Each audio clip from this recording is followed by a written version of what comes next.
प्यारे भक्तों, शत्रु मारन नरसिंह महामंत्र को सुनते ही आपका दुश्मन दुनिया छोड़ देगा, क्योंकि इस मंत्र के प्रभाव से पापियों का नाश अति शीघ्र होना प्रारंभ हो जाता है। भक्तों, जैसे कि संक्षेप में मैं आपको बताऊं, भगवान नरसिंह विष्णु जी के सबसे उग्र अवतारों में माने जाते हैं।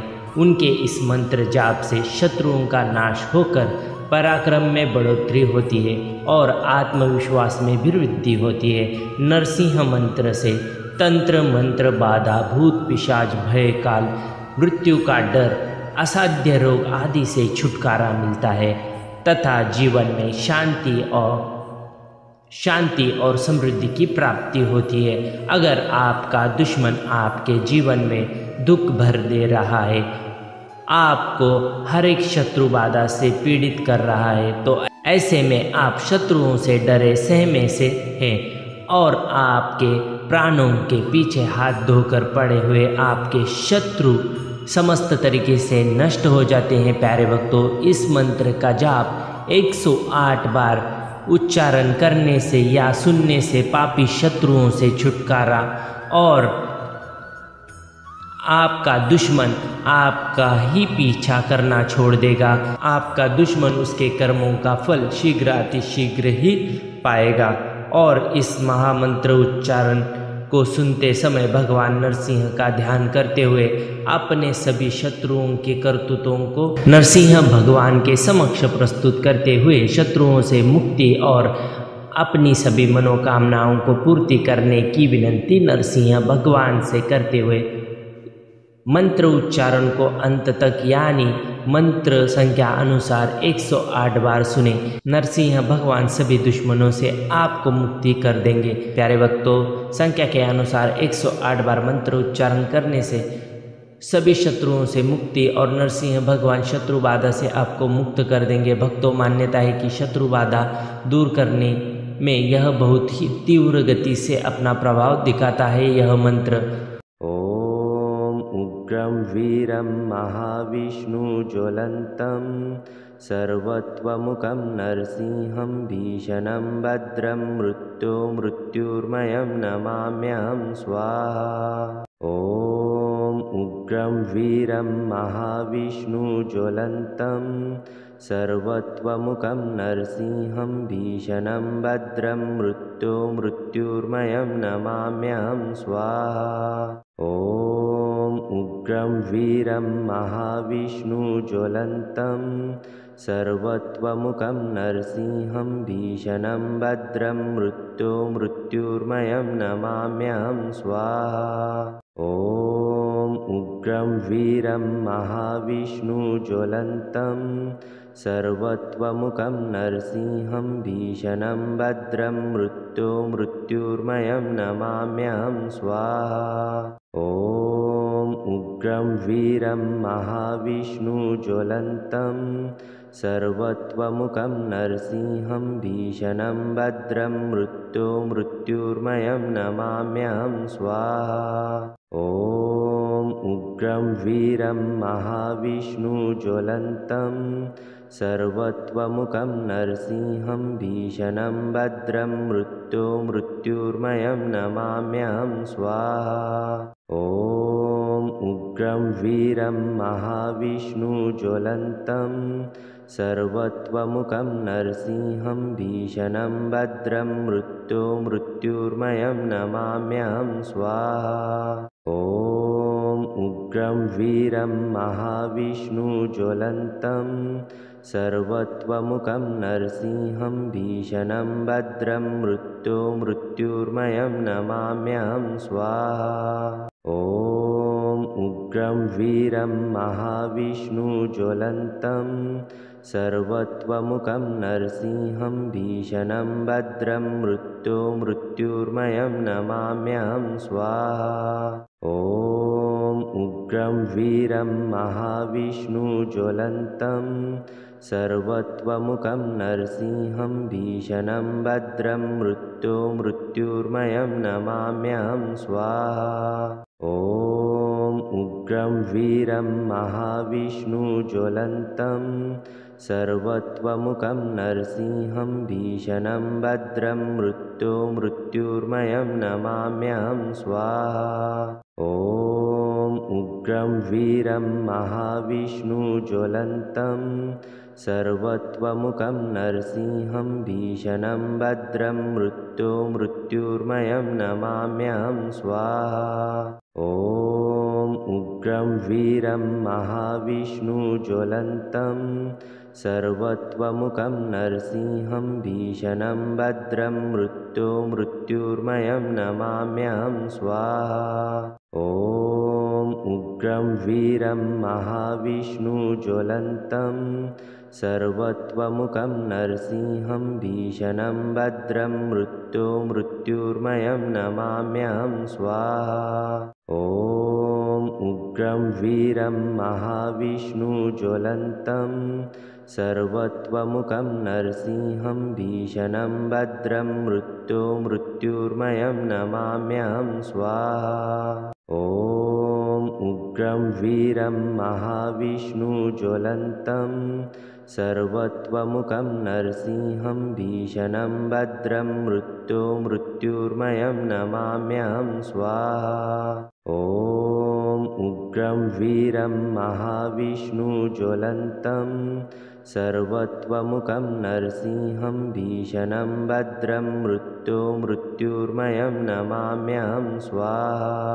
ॐ उग्रं वीरं महाविष्णुज्वलन्तं सर्वत्वमुखं नरसिंहं भीषणं भद्रं मृत्युर्मयं नमाम्यहं स्वाहा। ॐ उग्रं वीरं महाविष्णुज्वलन्तं सर्वत्वमुखं नरसिंहं भीषणं भद्रं मृत्युर्मयं नमाम्यहं स्वाहा। ॐ उग्रं वीरं महाविष्णुज्वलन्तं सर्वत्वमुखं नरसिंहं भीषणं भद्रं मृत्युर्मयं नमाम्यहं स्वाहा। ॐ उग्रं वीरं महाविष्णुज्वलन्तं सर्वत्वमुखं नरसिंहं भीषणं भद्रं मृत्युर्मयं नमाम्यहं स्वाहा।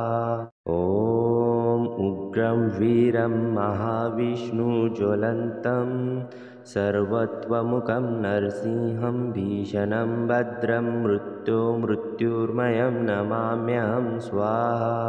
ॐ उग्रं वीरं महाविष्णुज्वलन्तं सर्वत्वमुखं नरसिंहं भीषणं भद्रं मृत्युर्मयं नमाम्यहं स्वाहा।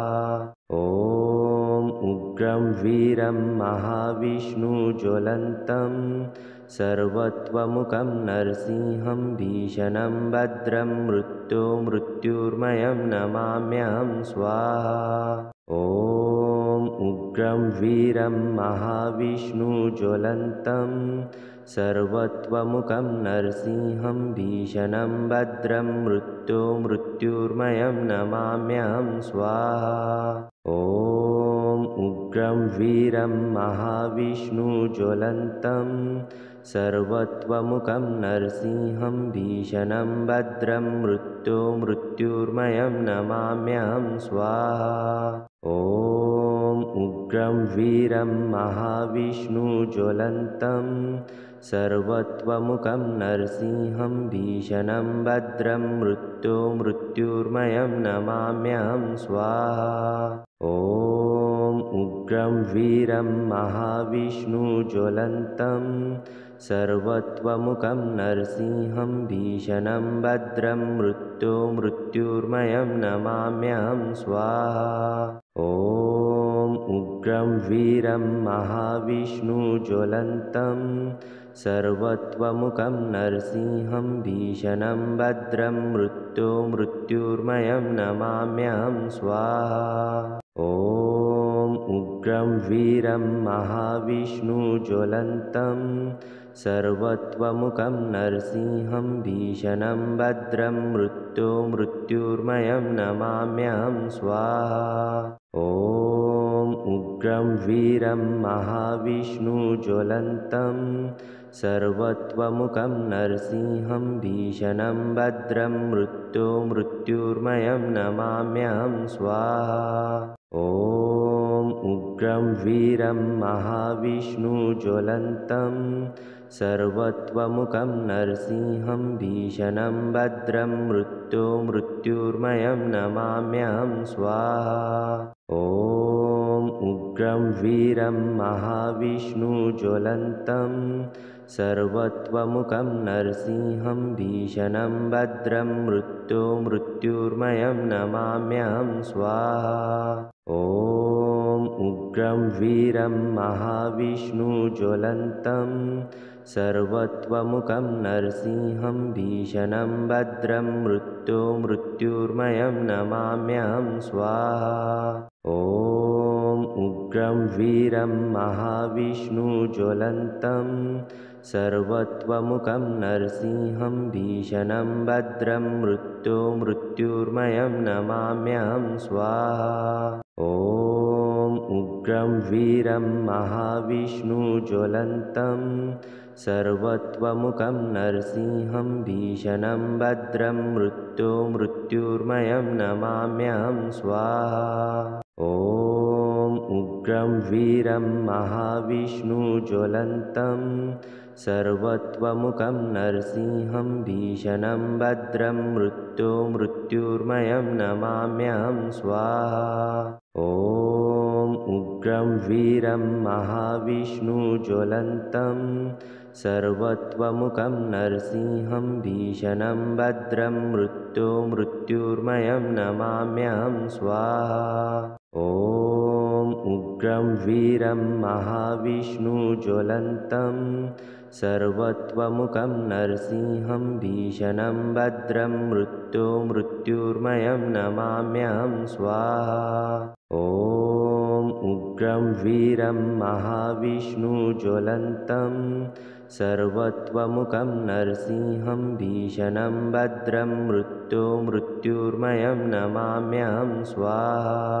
ॐ उग्रं वीरं महाविष्णुज्वलन्तं सर्वत्वमुखं नरसिंहं भीषणं भद्रं मृत्युर्मयं नमाम्यहं स्वाहा। ॐ उग्रं वीरं महाविष्णुज्वलन्तं सर्वत्वमुखं नरसिंहं भीषणं भद्रं मृत्युर्मयं नमाम्यहं स्वाहा। ॐ उग्रं वीरं महाविष्णुज्वलन्तं सर्वत्वमुखं नरसिंहं भीषणं भद्रं मृत्युर्मयं नमाम्यहं स्वाहा। ॐ उग्रं वीरं महाविष्णुज्वलन्तं सर्वत्वमुखं नरसिंहं भीषणं भद्रं मृत्युर्मयं नमाम्यहं स्वाहा।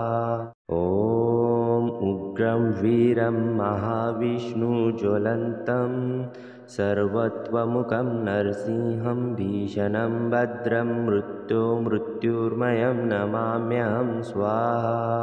ॐ उग्रं वीरं महाविष्णुज्वलन्तं सर्वत्वमुखं नरसिंहं भीषणं भद्रं मृत्युर्मयं नमाम्यहं स्वाहा। ॐ उग्रं वीरं महाविष्णुज्वलन्तं सर्वत्वमुखं नरसिंहं भीषणं भद्रं मृत्युर्मयं नमाम्यहं स्वाहा।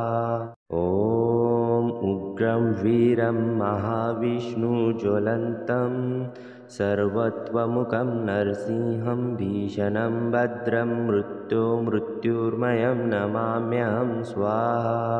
ॐ उग्रं वीरं महाविष्णुज्वलन्तं सर्वत्वमुखं नरसिंहं भीषणं भद्रं मृत्युर्मयं नमाम्यहं स्वाहा।